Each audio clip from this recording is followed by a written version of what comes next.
আজ 14ই ফেব্রুয়ারি ভালোবাসা দিবস। আর আজকের দিনে ভারতবর্ষের কাছে একটি কালো অধ্যায়। আজ থেকে 6 বছর আগে ভালোবাসা দিবসের দিন অর্থাৎ 2019 সালের 14ই ফেব্রুয়ারি ঘটেছিল এক মর্মান্তিক ঘটনা। আজকের দিনেই ঘটেছিল পুলওয়ামা হত্যাকাণ্ড। প্রায় 350 কেজি RDX ছিন্ন ভিন্ন করে দিয়েছিল ভারতীয় সৈনিকদের শরীর। সেই ঘটনায় প্রাণ গিয়েছিল 80 জন ভারতীয় সেনার। তারপর থেকেই ভারতবর্ষের ইতিহাসে এই দিনটি একটি কালো দিন হিসাবে ধরা হয়। আজকের এই দিনে সেই সব শহীদ শ্রদ্ধা জানাতে তাদের স্মরণ করে গোঘাট জুড়ে তৃণমূল কংগ্রেসের পক্ষ থেকে স্মরণ সভা করা হয়। গোঘাটের বিভিন্ন এলাকায় মোমবাতি হাতে নিয়ে পদযাত্রা করা হয় তৃণমূল কংগ্রেসের পক্ষ থেকে। শহীদদের উদ্দেশ্যে স্মরণ সভার ও আয়োজন করা হয় বিভিন্ন জায়গায়। দেখুন, আপনারা জানেন 2019 সালের আজকের দিনে ভারতবর্ষের যে নক্করজনক ঘটনা ঘটেছিল, পুলওয়ামায় জঙ্গিদের মধ্য দিয়ে 300 কেজি RDX-এর বিস্ফোরণ ঘটানো হয়েছিল সেনাবাহিনীর জওয়ানের গাড়িতে। সেখানে 49 জন সেনাবাহিনী মারা গিয়েছিলেন। দুর্ভাগ্যের বিষয়, আজকে যিনি প্রধানমন্ত্রী, সেই দিনেও তিনি প্রধানমন্ত্রী ছিলেন, কিন্তু এর বিচার ব্যবস্থা তিনি আজ পর্যন্ত সম্পন্ন করতে পারলেন না। আমরা দেখেছি ভারতবর্ষের ইতিহাসে আজকের দিনের প্রধানমন্ত্রী প্রত্যেকটা মসজিদে উনি মন্দির খুঁজতে ব্যস্ত। আপনারা লক্ষ্য করবেন, বিভিন্ন রাজ্যে দাঙ্গা লেগে আছে, নারীদের সুরক্ষা নাই, দেশের মানুষের অর্থনৈতিক ব্যবস্থা আজকে ভেঙে পড়েছে, কোনো মানুষ আজকে শান্তিতে নেই।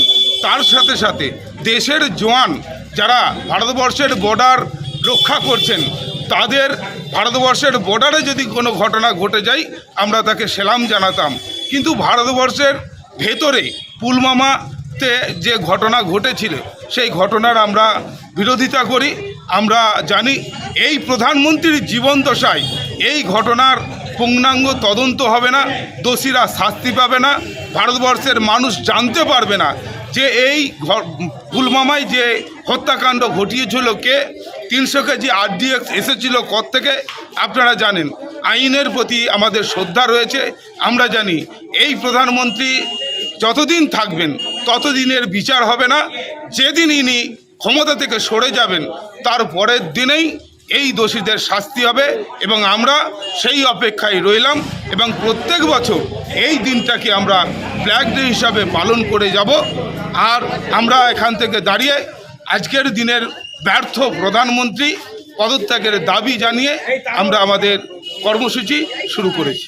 এখন আরামবাগেই রয়েছে প্রাণ IVF ফার্টিলিটি সেন্টার। নিঃসন্তান দম্পতিদের মুখে হাসি ফোটানোর বিশ্বস্ত প্রতিষ্ঠান প্রাণ IVF ফার্টিলিটি সেন্টার দক্ষিণবঙ্গের মধ্যে সর্ববৃহৎ এবং সর্বপ্রথম ART গভর্নমেন্ট রেজিস্টার প্রাপ্ত IVF সেন্টার এখন আরামবাগেই। অল্প খরচে IVF পরিষেবা, বন্ধ্যাত্ব চিকিৎসার এক অভিনব অধ্যায়। প্রাণ IVF ফার্টিলিটি সেন্টার একেবারে অল্প খরচে পুরুষ ও মহিলার বন্ধ্যাত্ব পরীক্ষা, বন্ধ্যাত্ব চিকিৎসা সবকিছুই হয় আমাদের প্রতিষ্ঠানে। সুচিকিৎসার মাধ্যমে মা ও বাবা ডাক শুনতে পারবেন নিঃসন্তান দম্পতিরা। তাহলে আর দেরি কেন, আজই যোগাযোগ করুন প্রাণ IVF ফার্টিলিটি সেন্টারে। ঠিকানা বসন্তপুর, আমতলা, 2 নম্বর রেলগেট, আরামবাগ, হুগলি। যোগাযোগ নম্বর 7865858781 অথবা যোগাযোগ করুন 7908098172 এই নম্বরে।